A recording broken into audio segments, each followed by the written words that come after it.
Hi, everybody. Good morning. I haven't done one of these lives in a while, but if you are going to be joining me after the live, my name is Dr. Mary Claire Haver.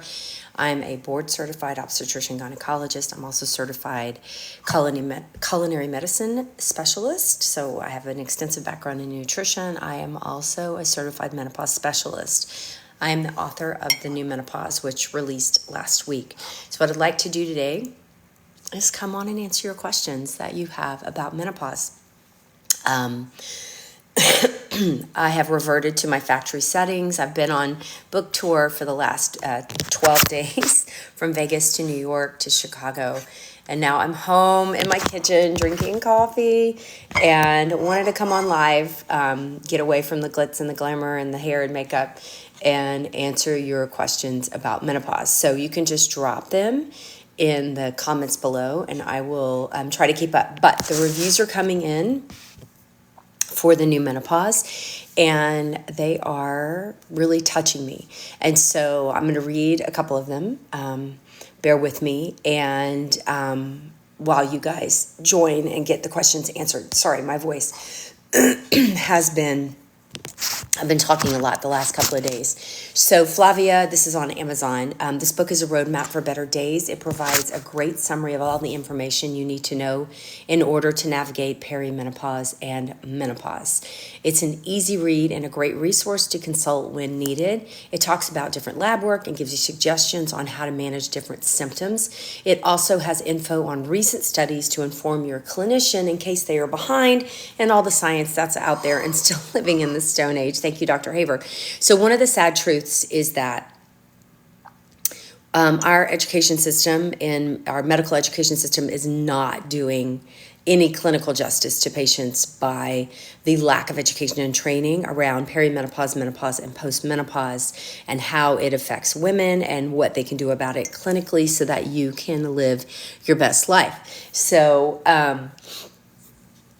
if you have a clotting disorder, should you be using progesterone? There's no interaction between progesterone and increasing your clotting factors. That is really specific to estrogen and oral estrogen. With transdermal or local estrogen, topical or transmucosal, there is no increase in your baseline clotting factors. Let's see. Anything new on repairing pelvic floor postmenopause? We talked about incontinence as far as, the pelvic floor really takes a hit in menopause from the declining estrogen levels. Those tissues are really, really sensitive to estrogen, and we see a decline in the health and functionality of the tissue through the menopause transition. And so pelvic floor physical therapy combined with estrogen replacement is going to be huge for this. Yes, musculoskeletal pain of menopause is a real thing, and estrogen is better at prevention than cure, though a lot of my patients who are suffering from hip pain, joint pain, back pain, arthralgias, musculoskeletal pain are seeing tremendous improvement in their symptoms with hormone therapy, but we are really seeing a lot of, you're much less likely to develop musculoskeletal syndrome of menopause if you're on HRT early. Let's see. How often should you have your hormones checked? Unfortunately, in perimenopause, we don't have great hormone testing. It is a zone of hormonal chaos. You don't have a nice steady state decline of estrogen, so they're really not helpful. If someone's suggesting you pay hundreds, thousands of dollars for hormone testing, it is absolutely not indicated, not necessary. A good menopause educated provider can talk to you, believe you, trust that what you're saying is real, and discuss therapy immediately. There are times that we will check hormone levels, but for the basic patient who is having periods, not having periods, still has a functional uterus, we really don't need them most of the time. If you have an IUD or the picture's ever confusing, sometimes they can be helpful, but they are not necessary to begin hormone therapy. And we do... Again, shameless plug for the new menopause.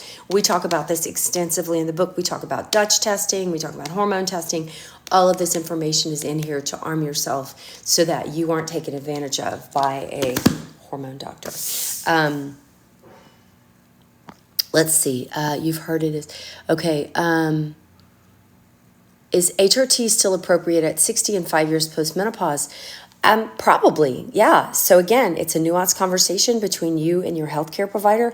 There's, if you're within 5 years of your menopause and you're 60, that is definitely a conversation we are going to pursue in our office. So for those of you just joining us, thank you. My name's Dr. Mary Claire Haver. TikTok asks that I do this, and I'm going to share this on YouTube and my other platforms.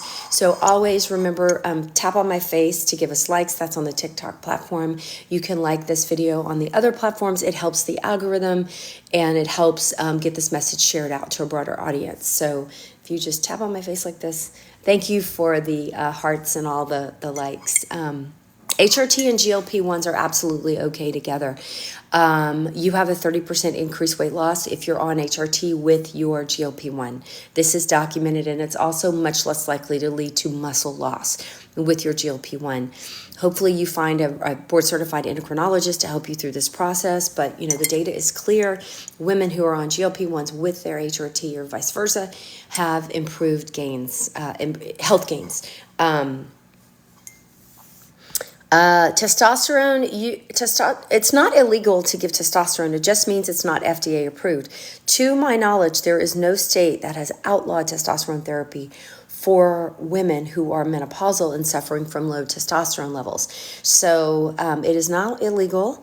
And pharmacists are becoming very obstructive in some states to try to allow you to have your testosterone therapy. It's a little tough sometimes in Texas, but, I do have trusted pharmacists that I send my patients to who understand that, testosterone is a human hormone. We have testosterone in our bodies as well as estrogen, and it has important biological effects, which can make you help keep you healthier and sustain important biologic functions. And so, you're not transitioning to male. You're not, if you don't want to. That is, it's a normal hormone. It's something I take myself, and I quite often offer to my patients to maintain their health and their quality of life. Let's see. Estradiol patches is one of my favorite ways to prescribe estradiol therapy. Again, I can't discuss dosages. Those are individual patient decisions. Typically, if she's young and very symptomatic, we're going to go higher. If she's older and less symptomatic, we're going to go lower.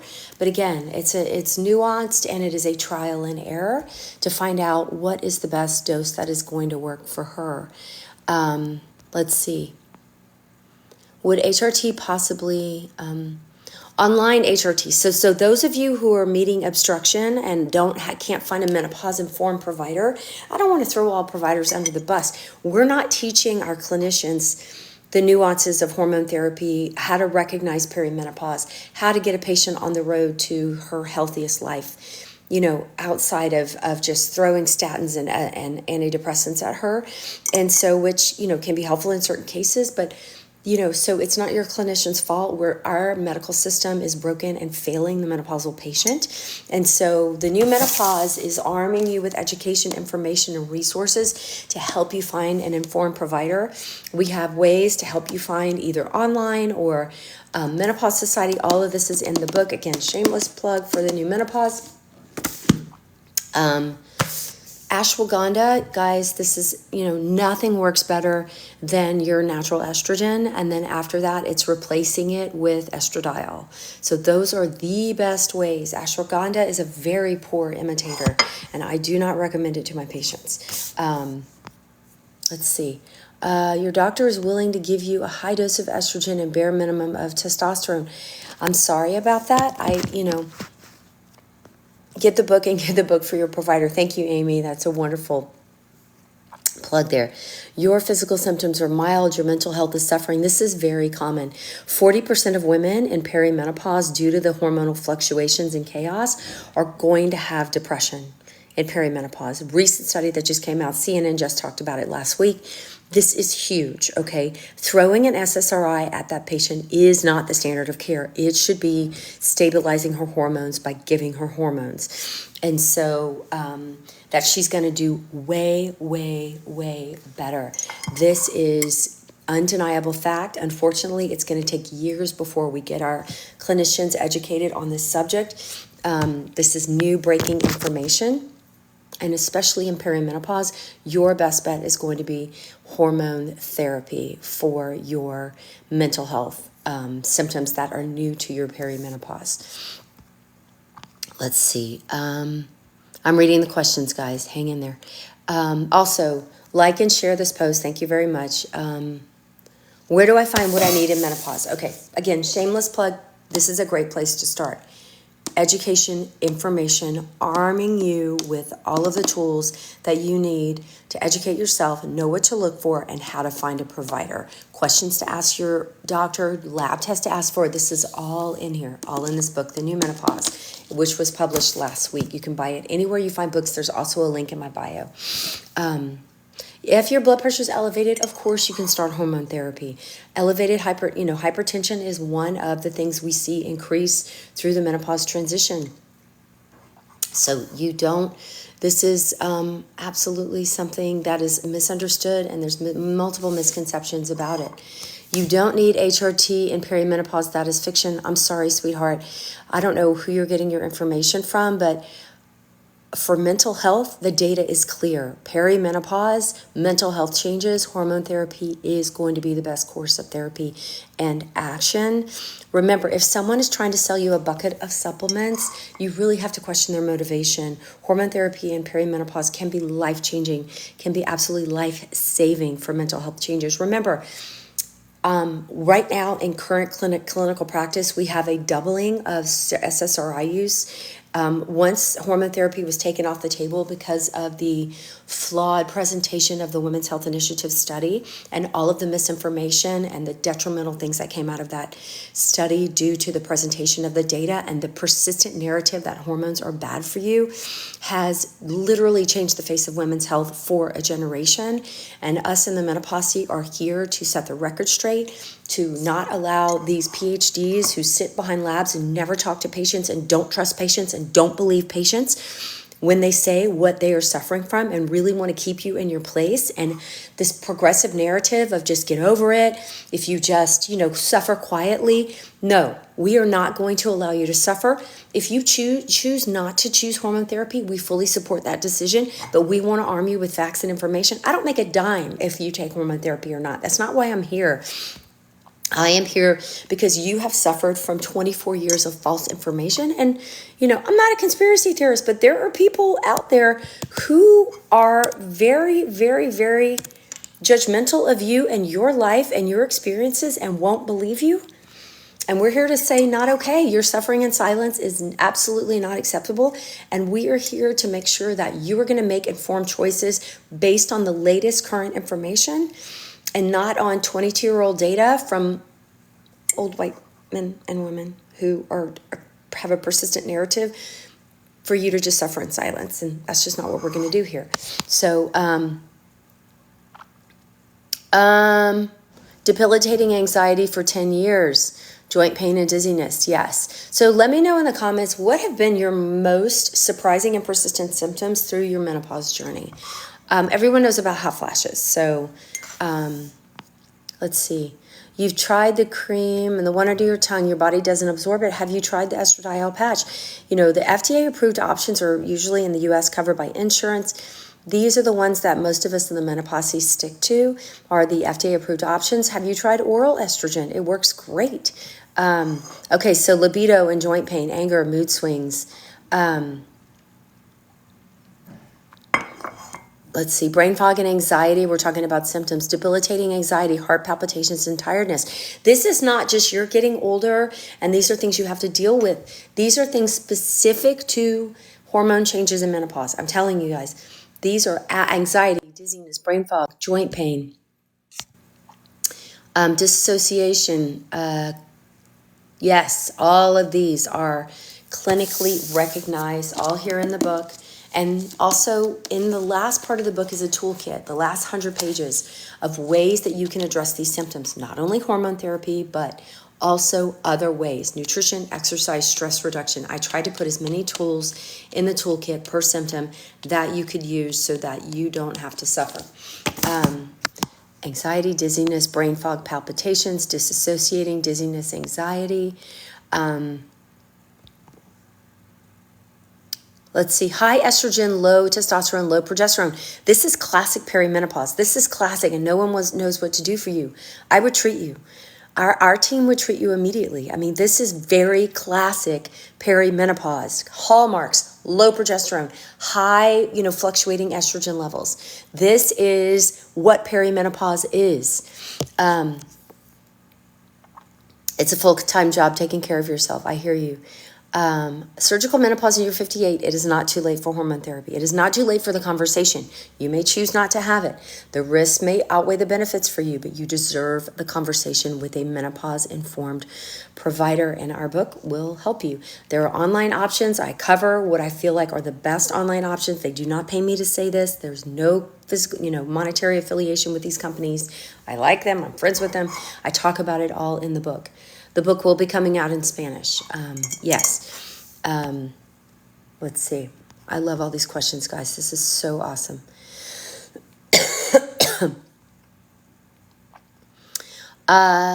Will estradiol and progesterone make you gain weight? No clinical evidence of weight gain versus placebo for menopause hormone therapy. Haven't slept good in 3 years. I got you, sister. We talk about sleep deprivation extensively in here and all the things that you can do about it. Let's see. Blood work shows high A1C. Never had this before. Same. I am basically a clinical diabetic that I am diet controlled. My A1C, my insulin resistance was always kind of borderline before. Look, for thin PCOS patients who's out there, do you hear me? Literally, if I don't monitor I have to wear a glucose monitor. My insulin resistance shot up through the menopause transition. It's better with hormone therapy, but that for me was one of the scariest damn things. Yes, our fiber supplements are great. Let's see. Do you recommend the semaglutides? For some patients, yes, it can be an important tool in their toolkit. We talk about it in the book. It is not magical. HRT is not magical. Sorry, someone's texting me, my friend Heidi. This gym popped up on your phone yesterday. Okay, sorry, these people are texting me like crazy right now. Let's see, the book is available in Canada. You can get it on Amazon Canada right now. It's actually, last time I checked, it was number 2 of all books on Amazon in Canada. This book is doing well. So, is a mammogram needed before starting HRT? It's recommended, but I don't insist on it. And, it's part of routine screening. Go get your mammogram, but you should not, your HRT should never be held hostage for you to go get a colonoscopy or a mammogram or whatever. Now, if you're over 60 and you have cardiovascular risk factors, I will discuss getting a calcium cardiac score or further testing before we start HRT. If you've never had a mammogram and you're way past due, again, we don't want to feed a tumor that might be estrogen sensitive, right? So a mammogram might be a good idea, but it's not absolutely required. And people are using all of these excuses not to give HRT, and it's ridiculous. The name of the book is The New Menopause. The New Menopause. I know it's backwards. Sorry about this. And it's available, if you go to our link in bio at the Pause Life, it's available everywhere that you buy books. Is there an age limit for how long you can stay on HRT? No, according to the latest guidelines from the Menopause Society, which covers the U.S. and Canada and multiple menopause societies across the world, there is no age at which you must stop hormone therapy if you are enjoying the benefits. You could potentially stay on hormone therapy for the rest of your life. There is no age. So that is antiquated, old information. That is not the most clinically relevant and up-to-date data. And I'm so sorry some of you are being told that. So love your content. Thank you so much. What is the best HRT? The one that works for you. Estradiol and progesterone and testosterone. Those are the key components of hormone therapy. Estrogen, listen guys, if you have factor V Leiden, MTHFR, or any clotting disorder, you can take transdermal estrogen. Very clear from the American College of OB-GYN. The use of transdermal or transmucosal or local estrogen does not increase your baseline risk of clotting. Don't let anyone tell you that. You can go to the ACOG website, American College of OB-GYN, and get that printed out right now and take it to your doctor and say, give me transdermal estrogen patch. Not an increased risk factor for that, okay? Told you to stay off BioT. Guys, I don't use BioT, and I don't want to be ugly on this thing. It is not your best option. BioT is not your best option. You can get safe, efficacious, wonderful hormone therapy without having to be overdosed with BioT. Let's see. Does bioidentical progesterone increase the risk of DVT? No, it does not. Let's see. There's so much misinformation and misinformed clinicians out there. Is HRT appropriate if you have an IUD? Abso-freaking-lutely. Yes, absolutely. What transdermal dose of estradiol? Again, these are clinical decisions made with a doctor who knows what she's doing. So, let's see. Can you get hormone therapy at age 65? Maybe, and you deserve that conversation. Absolutely. Bladder cancer, of course you can use hormone therapy. My God, yes, absolutely. What blood work should your doctor take? You're 48. I cover that extensively in the new menopause. I have tear-out sheets. I have all kinds of clinical resources back here so that, how to talk to your doctor, how to find a menopause-informed provider, because you only have about a 10% chance of your PCP knowing anything clinically relevant about menopause is all in here, all in the new menopause. Again, link to the book page, which has links to everywhere you can buy it, is in my link in bio up here. Thank you for the likes, guys. Keep tapping my face. Everybody tap my face. That gives us a bunch of likes. Share this video with anyone you think it will. And yes, I will post this on YouTube and on probably on Instagram too. Let's see.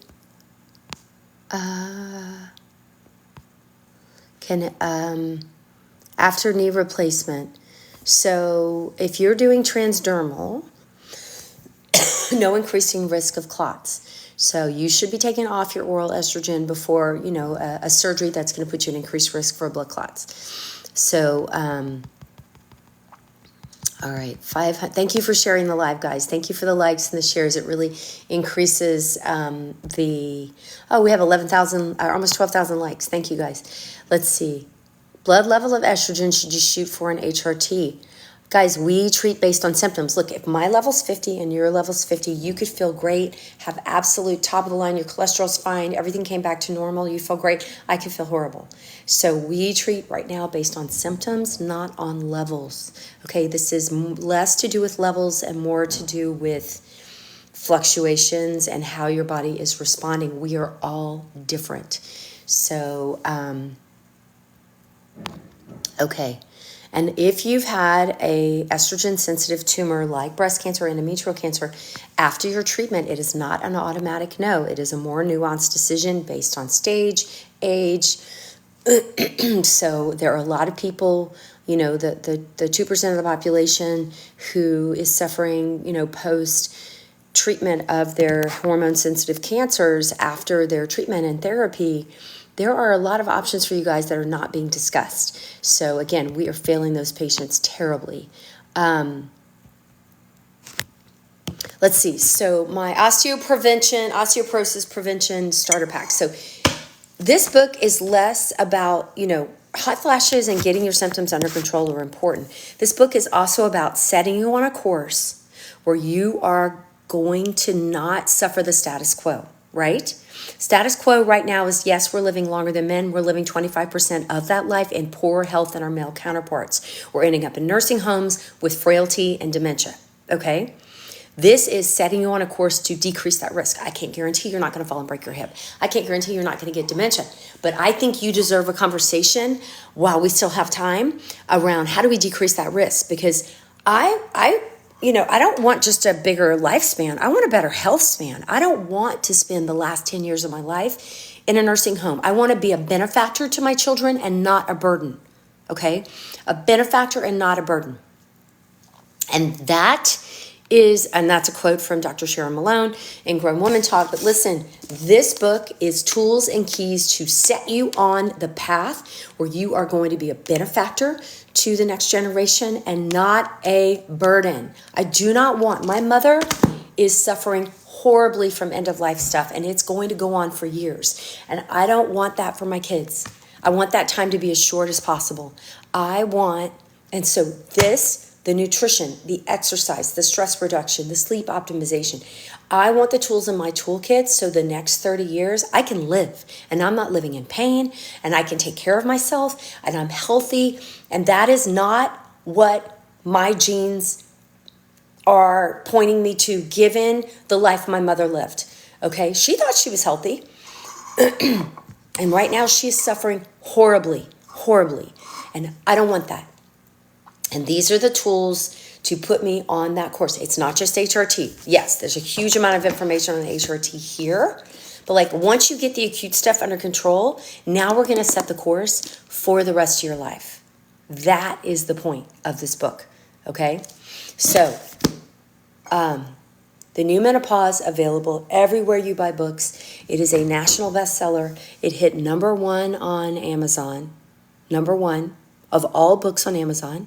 We hit #1 the day before publication, which freaks me the freak out because, you know, yay for me, but yay for women's health. Yay for those of you who care about menopause. That is a clear message to the world that you are important. This message is important. You care about this, okay?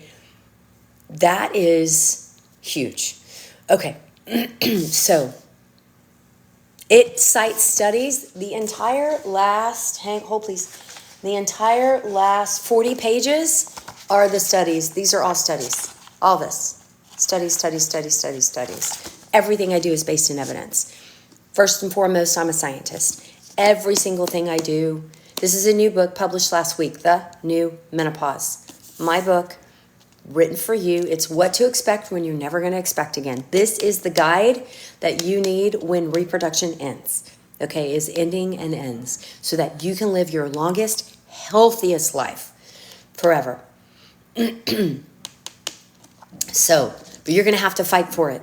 And this is giving you the tools to fight, because the status quo is, yeah, we're living a little bit longer than men, but we are frail and we are demented.